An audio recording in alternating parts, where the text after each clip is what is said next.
Oi, queridos alunos. Hoje vamos continuar nossa sequência de aulas sobre metabolismo energético. Na aula de hoje vamos falar de fotossíntese. Essa é a primeira de duas aulas sobre fotossíntese.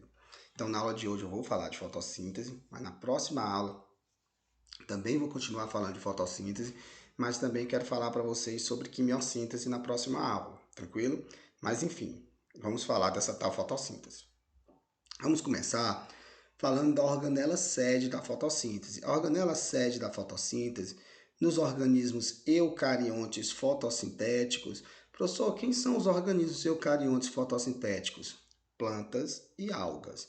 A fotossíntese vai acontecer numa organela de origem endossimbiótica, né? Que provavelmente veio do ancestral das cianobactérias que invadiram as primeiras células eucarióticas há 2 bilhões de anos atrás, que são os cloroplastos, ok? Nos procariontes, não. Visto que os procariontes não têm cloroplasto, né? Os procariontes têm como única organela os ribossomos 70S, né?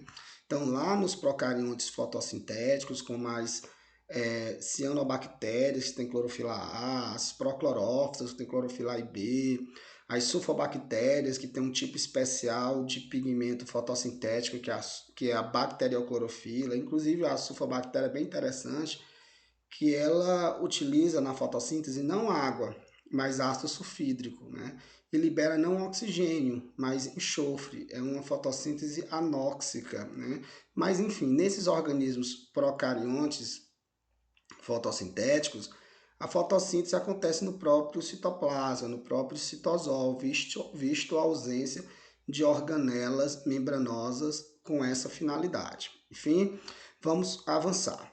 Agora vamos para a equação simplificada da fotossíntese. Cá está a equação simplificada da fotossíntese. A equação simplificada da fotossíntese diz o seguinte, que 6CO2 reage com 12 moléculas de água utilizando a energia luminosa, ou seja, uma reação endergônica, consome energia, no caso energia luminosa, né, que é capturada por um pigmento, no caso a clorofila, produz-se matéria orgânica, que é uma glicose, que é um monossacarídeo com 6 carbonos, né, é uma hexose, é uma aldohexose, ok? Além disso, produz-se 6 oxigênio e 6H2O. Você, um aluno muito perspicaz, poderia imaginar, professor, e se eu simplificasse? Porque eu aprendi na química que o que repete nos reagentes e nos produtos, eu simplifico. Então, eu passo aqui a caneta, fica 6 aqui, e eu elimino esse 6H2O lá dos reagentes. Faz sentido, mas é bom não fazer. Porque vai passar a falsa impressão de que foi o CO2 que deu origem ao oxigênio, ao gás oxigênio. Por quê? Porque se eu fizer isso, eu vou ter 12 átomos de oxigênio aqui no CO2 e eu vou ter 12 átomos de oxigênio aqui no gás oxigênio. E aí ficou muito certo, é assim que acontece, né? Mas não é. O gás oxigênio não vem do CO2, né?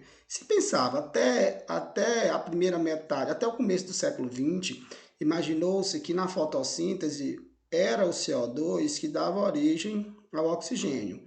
Mas na década de 1930, um cientista chamado Vaniel, ele estudando sulfobactérias, que eu falei há pouco para vocês, percebeu que provavelmente quem produzia o gás oxigênio, ou seja, que o gás oxigênio não vinha do CO2, mas vinha da água. Então, o que depois foi confirmado através da utilização de isótopos pesados de oxigênio, que é uma história que eu falo depois para vocês, ok?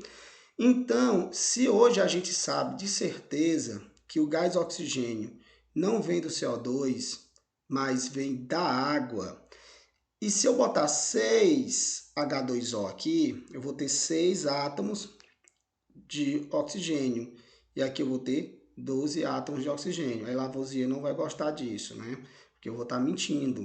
Então, eu vou estar assassinando a química. Então, é melhor a gente botar 12 mesmo aqui de oxigênio e deixar esses 6 oxigênio aqui. Não simplifique não, viu? Porque aí fica bem certinho, Lavoisier fica muito feliz lá no seu túmulo, né? Pai da química moderna.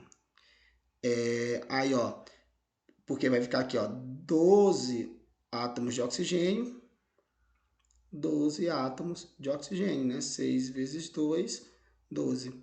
Então fica tudo certinho aí, o Lavoisier, junto com sua cabeça que foi tirada lá na Revolução Francesa, estão lá enterrados, eles vão ficar todos felizes, ok? Então veja, então superado esse momento da equação simplificada da fotossíntese, agora vamos falar do resumo das etapas da fotossíntese. A fotossíntese ela é um pouco complexa, tanto é que eu optei por explicá-la em 2 aulas.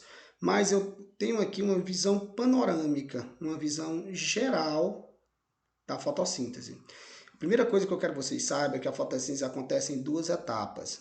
A etapa fotoquímica e a etapa química. Etapa fotoquímica e etapa química. A etapa fotoquímica também é chamada de etapa de claro.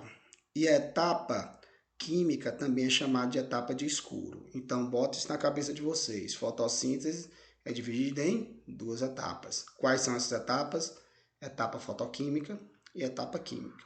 A etapa fotoquímica, ela também é chamada de etapa de claro. A etapa química também é chamada de etapa de escuro. Professor, o que é que acontece na etapa fotoquímica? A etapa fotoquímica é o momento onde a luz participa de forma imediata, de forma direta, ok? A luz participa de forma direta da etapa fotoquímica e é utilizada para a produção de ATP, ou seja, utilizando a energia luminosa, eu pego ADP e fosfato e produzo ATP, um processo chamado de fosforilação. Só porque é uma fosforilação que eu utilizo energia luminosa, então é uma fotofosforilação. Então, na etapa fotoquímica é o momento onde a luz é utilizada de forma imediata. E essa luz é capturada e, ao ser capturada, é utilizada para produzir ATP, fotofosforilação. Essa luz serve também para fazer a fotólise da água. Fotoluz, lise, quebra. Então, a fotólise da água é a quebra, é a lise da água em hidrogênio e oxigênio. O oxigênio é liberado na forma de gás oxigênio. E o hidrogênio é capturado pelo aceptor, que é o NADP. O NADP, ao receber os hidrogênios, fica reduzido a NADPH. Então, na etapa fotoquímica, nós temos, portanto, a produção de ATP, fotofosforilação, a partir da luz solar, ok? Por isso que fotofosforilação, fosforilação utilizando a energia luminosa, ok? E também eu tenho a redução de NADP a NADPH. Portanto, eu quebro a água em hidrogênio e oxigênio.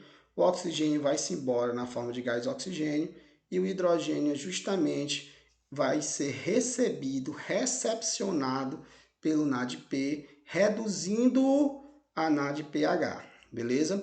Tudo isso que foi produzido na etapa de claro vai ser utilizada na etapa química ou etapa de escuro.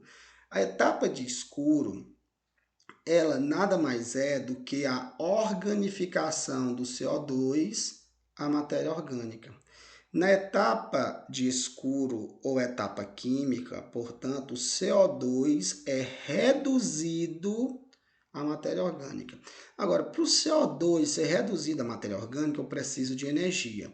Quem vai fornecer energia? O ATP, que vem lá da etapa fotoquímica. O ATP fornece energia e se transforma em ADP e volta para a etapa de claro para ser recarregada, etapa fotoquímica para ser recarregada. Perceba que de CO2 para glicose, falta hidrogênio. Aqui não tem hidrogênio e aqui tem hidrogênio. Ou seja, realmente é uma redução. Quando a gente reduz, a gente ganha elétrons, ganha hidrogênio, ganha energia, né? Então, quem é que vai fornecer o hidrogênio? O NADPH. O NADPH vai ser a força redutora, que o NADPH vai fornecer o hidrogênio que vai reduzir o CO2, a matéria orgânica, e ele vai voltar a ser NADP. Para ir para a etapa fotoquímica, para, através da fotólise da água, voltar a ser NADPH. Então, perceba que a etapa química ou etapa de escuro, ela depende da luz também. Só porque ela depende da luz de forma mediata, ou seja, de forma indireta. Visto que as coisas só acontecem na etapa química, que é a redução do CO2, a partir da utilização dos produtos da etapa fotoquímica.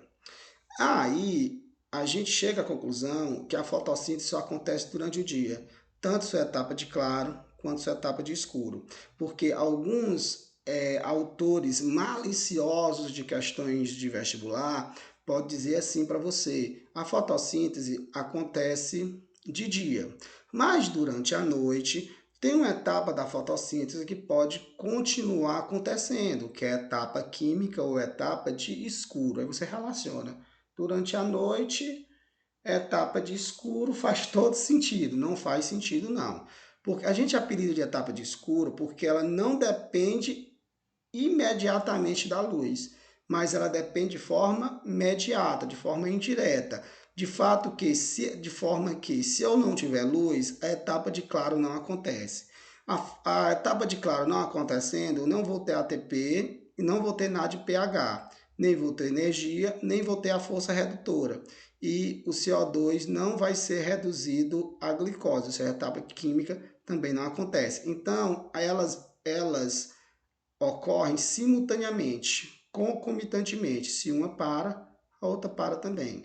Portanto, durante a noite não há de se falar em fotossíntese, nem sua etapa de claro e também não sua etapa de escuro.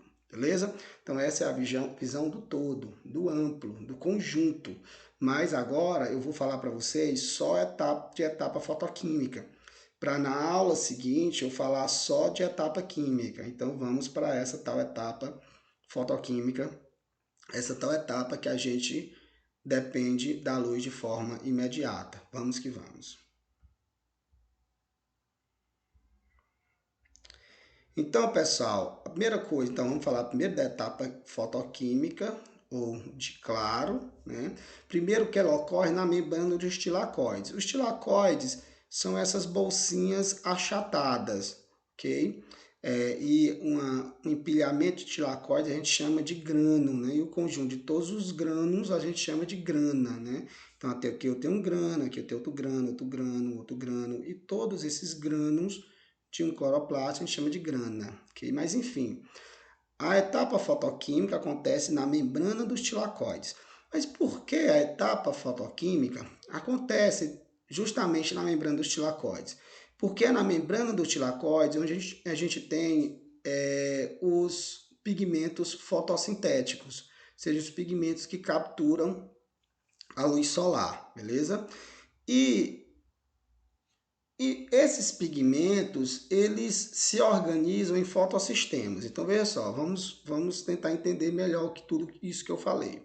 Então, a etapa fotoquímica ou etapa de claro é aquela que utiliza a luz de forma imediata, de forma direta, né? Para tanto, a etapa fotoquímica precisa de pigmentos para capturar essa luz. Mas onde estão esses pigmentos? Na membrana dos tilacoides. Portanto, é lá onde vai acontecer a etapa fotoquímica, já que é lá onde estão os pigmentos. Esses pigmentos lá na membrana dos tilacoides, eles não estão dispersos, eles estão organizados na forma de fotossistemas. O fotossistema é isso aqui que eu tentei esquematizar para vocês. Então, na membrana dos tilacoides, é lá onde acontece a etapa fotoquímica, porque é lá onde tem os pigmentos que vão capturar a luz. E esses pigmentos se organizam em fotossistemas. O fotossistema é formado por duas clorofilas A, okay, que fica aqui no centro do fotossistema, rodeado por pigmentos acessórios. Esses pigmentos acessórios é a clorofila B e os carotenoides. Esses pigmentos acessórios eles funcionam como se fossem pigmentos antena. Como assim? Eles vão capturar a luz solar esses pigmentos acessórios, os carotenoides e a clorofila B, e vai polarizar essa energia luminosa nas duas clorofilas A. E essas duas clorofilas A, por sua vez, vão polarizar esses fótons em seus elétrons. E os elétrons da clorofila A vão ficar tão cheios de energia que vão saltando de órbitas mais internas para órbitas mais externas lá da sua eletrosfera. Chega um momento que esse elétron está tão cheio de energia que ele salta para fora do fotossistema. Vamos ver se a gente entendeu. Então, a etapa fotoquímica acontece aonde? Isso mesmo, na membrana dos tilacoides. Por quê? Porque é lá onde estão os pigmentos para capturar a luz solar. Esses pigmentos eles não estão aleatórios, eles estão organizados na forma de um fotossistema. O fotossistema é formado por duas clorofilas A rodeado de pigmentos acessórios. Pigmentos acessórios, clorofila B e carotenoides. O que é que esses pigmentos acessórios fazem? Eles são pigmentos antena. Eles captam a energia luminosa e polariza esses fótons na clorofila A. E a clorofila A, por sua vez, polariza esses fótons em elétrons. E os elétrons vão ficando em estado mais excitado, ou seja, eles vão pulando para órbitas mais externas. Quando chega nas últimas órbitas, esses elétrons estão tão cheios de energia que saltam para fora do fotossistema. Tranquilo? Então, a primeira pergunta é: qual é o pigmento mais importante? Como eu falei em aulas passadas, o pigmento mais importante é a clorofila A, porque a clorofila A é a única que tem a capacidade de fazer a transdução da energia luminosa em energia química, que vai ficar agora no elétron, ok? Então, porque toda a energia luminosa que os carotenoides e que a clorofila B polarizou nas clorofilas A, elas conseguiram pegar esses fótons e investir no elétron, e o elétron ficou tão cheio de energia que saltou para dos fotossistemas. Esse elétron está cheio de energia. Então, o que ele fez? Ele fez a transdução da energia luminosa em energia química. Só quem faz isso é a clorofila A, por isso que ele está aqui no centro, okay, do fotossistema. Outra coisa, professor, por que o fotossistema utiliza vários pigmentos? Porque cada pigmento pega uma fração do espectro da luz visível, né? O espectro eletromagnético da luz visível. Então, se eu utilizasse apenas um pigmento, eu pegaria um espectro, uma fração do espectro eletromagnético. Se eu uso vários pigmentos, eu pego um espectro bem maior, uma fração bem maior do espectro eletromagnético, ok? Ou seja, utilizar vários pigmentos na forma de um fotossistema aumenta a eficiência desses pigmentos, visto que cada um se soma pegando uma fração do espectro de luz visível, aumentando a amplitude de luz visível que o fotossistema consegue captar, beleza? Então, nós temos dois fotossistemas, o fotossistema 1, o P700, e o fotossistema 2, o P680. Professor, por que o fotossistema 1 também é chamado de P700? Porque ele tem absorção máxima de luz em comprimentos de onda de 700 nanômetros. Então, o fotossistema 1, o P700, porque tem absorção máxima de luz, ou seja, de ondas eletromagnéticas, no comprimento de onda de 700 nanômetros. E o fotossistema 2, ou P680, ele é assim chamado de P680 porque ele tem absorção máxima de luz em comprimentos de onda, a luz que é uma onda eletromagnética, em comprimentos de onda de 680 nanômetros. Okay? Por isso que esses nomes P700 e P680. Eu quero que vocês entendam que a etapa fotoquímica ela é subdividida em fotofosforilação cíclica e fotofosforilação acíclica. Então, a etapa fotoquímica subdividida em duas subetapas, fotofosforilação cíclica, fotofosforilação acíclica, ambas acontecendo na membrana dos tilacoides, já que é lá que estão os pigmentos, formando fotossistemas, tanto fotossistema 1 quanto fotossistema 2, ok? Então vamos para essas duas subetapas. Vamos começar, obviamente, com a fotofosforilação cíclica. Então, desculpe. Então, dividido em duas etapas. Então, a etapa fotoquímica é subdividida em duas subetapas, né? Em duas subetapas, que é a fotofosforilação cíclica e a fotofosforilação acíclica, ambas acontecendo na membrana dos tilacoides. A fotofosforilação cíclica envolve apenas o fotossistema 1, o P700. O P700 capta energia luminosa, né, a luz visível, e polariza esses fótons na sua clorofila A. Né? E a clorofila A, ou seja, os pigmentos antena, os carotenoides, a clorofila B, funcionam realmente como antenas, capturando a energia luminosa e polarizando essa energia luminosa na clorofila A. E a clorofila A, por sua vez, pega esses fótons e investe em elétrons. E os elétrons vão ficando tão cheios de energia que saltam para fora do fotossistema. Então, dois elétrons cheios de energia saltam para fora do fotossistema 1 do P700. Esses dois elétrons vão passar por uma cadeia de citocromos e conforme vai passando de um citocromo para outro citocromo para outro citocromo, ele vai liberando a energia do citocromo. E o citocromo utiliza essa energia dissipada do elétron para pegar ADP mais PI e produzir ATP. Ou seja, o que é que aconteceu aqui na cadeia de citocromo? Fosforilação, produção de ATP. Mas para produzir esse ATP, a energia veio de onde? Do elétron. E esse elétron está cheio de energia por quê? Porque absorveu a energia que veio da luz solar. Então, em última análise, a energia que para a produção desse ATP foi que veio de forma indireta da luz. Então, é uma fotofosforilação, ok? Por isso que fotofosforilação aqui, o nome muito justo, né, inclusive. Então, quando os elétrons saem da cadeia de citocromo, ele sai descarregado, né? Gastou toda a sua energia produzindo ATP. Aí o elétron volta para o fotossistema 1, para o P700. Então, por isso que é uma fotofosforilação cíclica, porque o elétron que sai é o mesmo elétron que volta. Vamos ver que se na fotofosforilação acíclica é tal e qual, é do mesmo jeito? Vamos lá.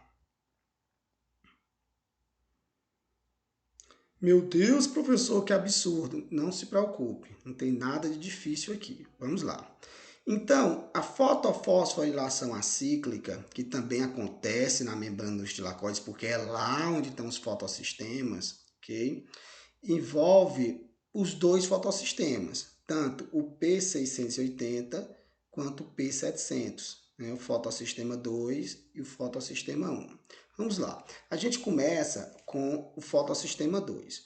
O fotossistema 2 captura energia luminosa e investe essa energia lá nas clorofilas A. E as clorofilas A investem esses fótons em dois elétrons. Dois elétrons vão ficar tão cheios de energia que vão saltar para fora do fotossistema 2. Esses dois elétrons cheios de energia passam pela cadeia de citocromo, né? Dissipam, liberam essa energia na cadeia de citocromo, conforme vai passando de um citocromo para outro citocromo para outro citocromo, tipo a cadeia transportadora de elétrons, né? Lá no final da respiração celular. Então, e essa energia que é liberada pelos elétrons, a cadeia de citocromo investe para produzir ATP, então fotofosforilação, visto que a energia veio de forma indireta da luz. Veio do elétron, mas o elétron, toda a energia do elétron veio porque ela absorveu energia luminosa. Então é uma fotofosforilação, né? Fotofosforilação, produziu ATP. Esse elétron, depois que passa pela cadeia de citocromo e gasta sua energia produzindo ATP, ele fica descarregado. Aí ele vai para o P700, o fotossistema 1, portanto. Aí lá no fotossistema 1, esses dois elétrons é recarregado, né? O fotossistema 1 absorve a energia luminosa e polariza essa energia luminosa nesses dois elétrons. Esses dois elétrons ficam recarregados, ficam novamente cheios de energia e saltam para fora do fotossistema 1, do P700. Esses dois elétrons cheios de energia vão ser capturados pelo NADP, que é um aceptor temporário de elétrons. e de hidrogênios, ok? Então ele recebeu os 2 elétrons, cheios de energia, que foi recarregado, que veio do P680, que passou pelo citocromo, gastando sua energia produzindo ATP, fotofosforilação, que foi para o P700, lá no P700 foi recarregado, ficou novamente cheio de energia e foi capturado pelo NADP. Simultaneamente a tudo isso, a molécula de água é quebrada utilizando a energia luminosa, ou seja, energia solar, ou seja, fotólise da água, A água é quebrada em hidroxila e H+, né? Hidroxila e H+. Esses 2 H+, também vão ser capturados pelo NADP. Então, o NADP, ao receber esses 2 elétrons, ao receber esses 2 hidrogênios, ele é reduzido a NADPH. NADPH mais H+, né? A gente bota só NADPH, ok? Então, produziu-se NADPH. Mas aí, o P680 não pode só ficar perdendo elétrons, né? Porque o elétron dele foi para o NADP, para junto com os hidrogênios da água ser reduzido esse NADP a NADPH. Mas o P680 não pode só ficar perdendo elétrons. Esses 2 elétrons que ele perdeu tem que ser reposto. E quem vai repô-lo é a hidroxila. Essa hidroxila, junto com outra hidroxila que veio de outra água que sofreu lise, também da luz, ok? Cada uma dessas hidroxilas fornece um elétron. Então, essa hidroxila forneceu um elétron, essa outra hidroxila que veio de outra água, que sofreu fotólise, forneceu elétron também, devolvendo o elétron para o P680. Então, perceba que o elétron que saiu do P680 não é o mesmo que voltou. O elétron que saiu do P680, que fez uma escala lá nos citocromos para produzir ATP, que foi recarregado no P700, ele foi para nunca mais voltar para o NADP.